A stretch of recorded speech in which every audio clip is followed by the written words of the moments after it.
медиашкола Агузак, которая пройдет в городе Сибай. Агузак — бренд, позиционирующий прогрессивно развивающуюся модель молодежи. Под этим брендом будут реализованы различные проекты, такие как образовательный лагерь и хореографический лагерь тоже. Основная цель – это развитие творческой молодежи путем обучения 40 молодых ребят по 4 направлениям. Это фото, видео, дизайн и СММ. Выездная школа будет проходить в 3 этапа. Первый – это отбор заявок в медиашколу. Второй – это проведение 3 воркшопов и итоговой конференции. Третий – это заключительный этап. Это испытание в форуме, который у нас будет проходить также в городе Сибай. Это называется «Твое будущее». Вот.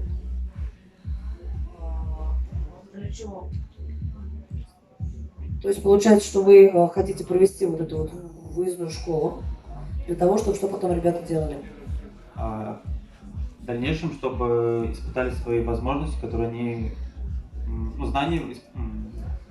использовали свои знания в этом форуме. И в дальнейшем работать, конечно же, с нашим землячеством. Угу.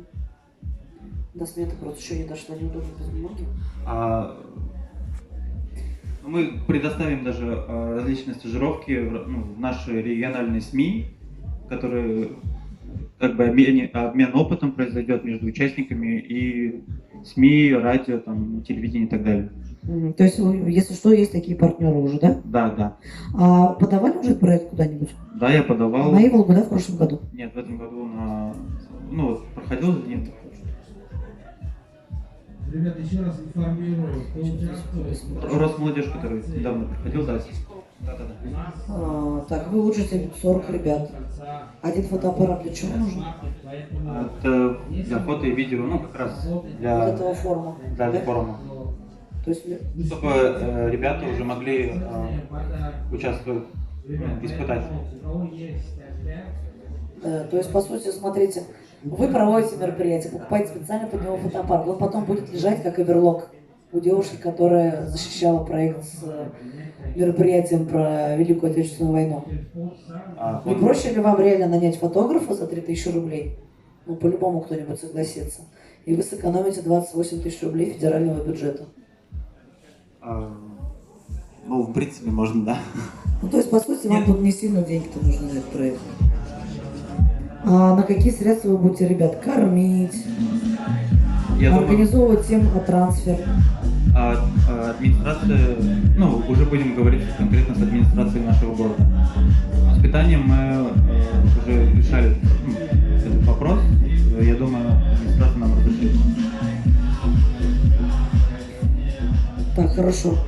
Здесь посмотрите вопросы по-любому, потому что аренда фотостудии где? Там на месте? Да, на месте. 8 раз подряд? Нет, не 8 раз, это почасовая оплата. Все. То есть по плану и по смете нужно здесь посмотреть, подумать. И вот если посмотреть по выхлопу, да, то есть проводить мероприятие ради мероприятия, как это многие делают, это не очень. Если на самом деле продумать, что эти ребята потом на выходе будут делать, возможно, есть какие-то договоренности с общественными организациями, да, для которых вы помогаете провести вот эту работу. Ребята отучились, они поняли, какие компетенции, да, и идут, помогают в течение года, например, общественным организациям, министерствам, ведомствам, там взаимодействуют и получают какой-то уже практический опыт и навыки, то, здесь я бы вот это подумала и дорасписала в этот момент. Но я думал в дальнейшем, например, если там будут выпускники, 11 классов или 9, которые в будущем хотят поступить в УФУ, их брать, как сказать, землячество нашего города и активные их... Вот выпили чудесного кофе. Все, спасибо большое. Поаплодируем.